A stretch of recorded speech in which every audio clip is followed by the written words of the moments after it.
Bizirik daude gure lurrak.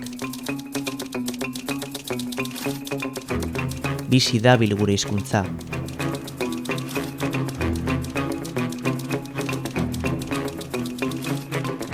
Bizitza eta komunitatea jarri ditugu erdigunean 10 urte hauetan zehar, zuekin batera.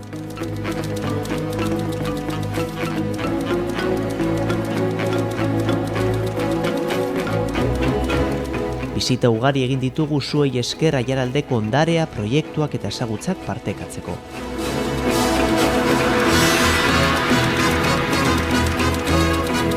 Berde geunden, baina berde dagoen guztia noizbait loratu egiten da.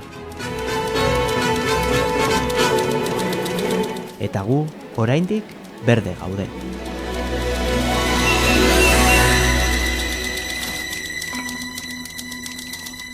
Aiaraldea ekintzen faktoria, 10 urte bizi-bizirik.